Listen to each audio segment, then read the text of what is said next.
What up? This is Rama Screen, and it's time for another celeb interview. And in the anticipation of Don't Tell a Soul, which arrives in theaters and on demand and on digital January 15th, I'm here talking with the stars of this new movie, Jack Dylan Grazer and Fionn Whitehead. How are you, gentlemen, this morning? Good, Great. Awesome. That's Jack, the afternoon for me, but I'm good this afternoon. there you go. Good afternoon to you as well. Jack, love your hair, man. Awesome. Thank you. I just got a compliment on my hair. Oh, that wasn't really a compliment. I was like, what are you doing with your hair? Thank you for taking the time, both of you. Congrats on this new film. I watched it recently, and I very much enjoyed it. It was a very intense thriller about two brothers caring for their mom, but end up matching wits with this troubled security guard played by Rainn Wilson. So, for both of you, what was it about Alex Macaulay's script that drew you to it, and what was your reaction when you first read it? It was just so unique. It was the how different it was. Like I read it and I was like, oh, I'll never find anything similar to this ever, which I'm always really compelled by. Also, I was familiar with this movie, or the movie he wrote, a movie called Flower. I think he wrote in like 2013 or I don't know 2015, which is a really also a unique thing. I think the most like encapsulating thing about Alex, aka Charles Douglas, he's I don't know, the ideas that he has are always really out of the box, and I'm always really attracted to that kind of thing. Yeah, everything Jack said. When I read it, I found it really it read heavily stylized, and all the characters kind of jumped off the page for me. Particularly my character, Matt, who seemed very like Machiavellian, like your sort of stereotypical villain. And it was something that I hadn't done before, and it really interested me. This might be more of a question for Alex, but I'm going to ask you guys this anyway because I'm curious. And when I'm curious about something, I got to know the answer to it. How deep was that empty well or that hole? Or was that one of those cases where it was only made to look like it's deep? Well, there was two holes. So there was one hole which had been dug in the ground, which was still pretty deep. I'd say it was probably like 7 foot. But then there was the other hole that we used was it was like a built hole. So it was a structure that they'd made. So me and Jack would get wired in and put at the top of it, and they put the camera at the bottom with Rainn and shoot up. And vice versa. So that was pretty tall. I don't know, that was probably like 15 foot, something like that. Maybe more. Oh yeah, yeah. It was tall enough for you to, like, if you fell in, you might hurt yourself. Probably, yeah. Yeah. You probably hurt yourself. If you fell in, but if you jumped, like there were people that jumped in that were fine. Wow, I love movie tricks, man. That just blew my mind. So let's talk about your characters here.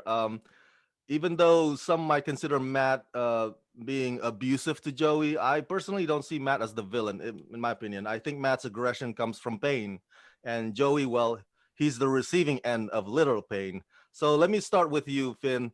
What was your process of embodying Matt and all of his fury and anger? It's a good question. I personally believe that all anger and any kind of violent act like that comes from a place of pain. So I think that any character you approach that has any kind of violence innate in them, in the writing, I think it's always more interesting to play it as coming from a place of insecurity or trauma or whatever it is. So for me, I always saw Matt's treatment of his brother as a direct result of his past relationship with his dad. And being the older brother, I think that I always thought that he would probably have got the brunt of that, got the kind of, the biggest dose of violence from his father, because it's touched on in the film that he is abusive. So, yeah. And Jack, Joey has such a big heart. He's juggling between dealing with his brother's wrath, taking care of his sick mom, and worrying about this man in the hole. So, Jack, how would you describe Joey, and do you consider him to be a bit naive at times? Oh, absolutely. He's so naive, and he tries so hard to see the best in people because I think that he's gotten the sheets pulled over his eyes so many times, and he's been used, I guess, so many times maybe. Um, Overall, I think he wants any chance at a connection similar to the one that he had with his dad, because that was like the best connection he's ever had, and he always compares everything to that. I'm not sure that if I don't know if he has any friends outside of like his brother, but I think any chance he gets to like find somebody that isn't his brother or his mom, he embraces that kind of. I just think he's got a big heart. He's got a real big heart, and he's kind of like a stupid, sweet, nice puppy. So you The can't man help. kicks repeatedly. Yeah, yeah, yeah. But yeah, he's naive. I, I'm going to be honest with you, both of you. Your arguments and physical fight scenes between both your characters look so convincing and concerning. I mean, I was like, my God, why is nobody intervening? Especially with that in the parking lot with that stick or that leaf rake you were holding. Were there moments during the filming of some of those sequences when you guys felt doubt or trepidation about it, wondering to Alex, "Hey, should we really go that far? Maybe we should pull it back a little." Anything like that? Uh, No. Go I ahead. really enjoyed doing all those scenes. I thought they were fun to do, and we had like a really great, like amazing crew and team that made sure that anything we did was really safe and but I really enjoyed it. I particularly liked the scene in the bedroom. Oh There's a yeah. scene where I hit Jack with an Xbox remote, um, and then lift him up against the wall, and that was I enjoyed shooting that one. It was fun. Yeah, those are the best kinds of scenes. Those are the most fun. Mm. Like really visceral energy. Like it's just so fun. Those are the best ones. I think at the time as well. I think for the after I'd read the script and after I'd found out that I got the role and we were kind of in prep. I thought about the character and like the physicality of Matt, and I knew that I wanted him to be kind of like big-ish. I mean, not huge, more because I am a lazy person and don't like exercise that much. But I sort of tried to get a bit kind of bulkier, and it kind of I think that was quite good when it came to those scenes because at the time, Jack, were you 15? Yeah. Yeah, 15, and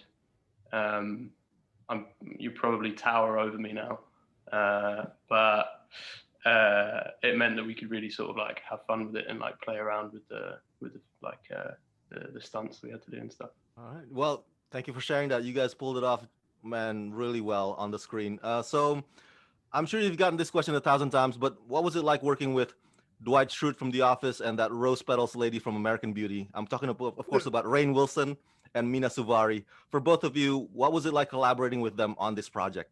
Rain is weird. I love him so much though, and he gave me such good advice. Actually, sometimes he was like, I'll save it for another time."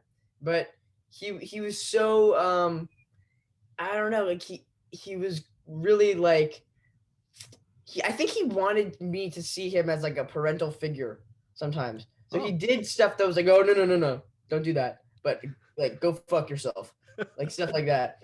And I don't know. He was he's super unique. I had a great time, yeah, with both of them. They're both really nice, consummate professionals, great at what they do, nice to be around and talk to in between takes, funny. Um, yeah, can't fault them. All right.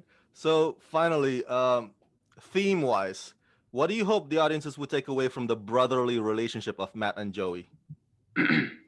Don't beat up your brother because one day he might have a gun. Or at least don't beat him up to the extent that Matt does. It's okay to beat up your brother a little bit. Just a small bit. But make sure but reassure him that you love him while you do it. and tell him that's what love is. That's so messed up. No, that is called Stockholm syndrome. Yeah, he's got That's Stockholm. not. You can't beat someone up and then tell them how much you love them. I know. That's actual abuse. Yeah, but don't beat them. You know what I mean? Like that kind of thing.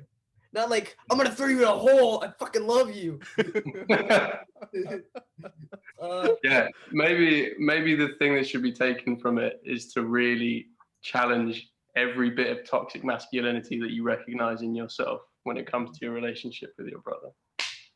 Well said. Well said. Now, everybody, for my fans at home, go check out Don't Tell a Soul, arriving in theaters and on demand and on digital January 15th. Jack and Finn, thank you for talking to me and congratulations. Thank you.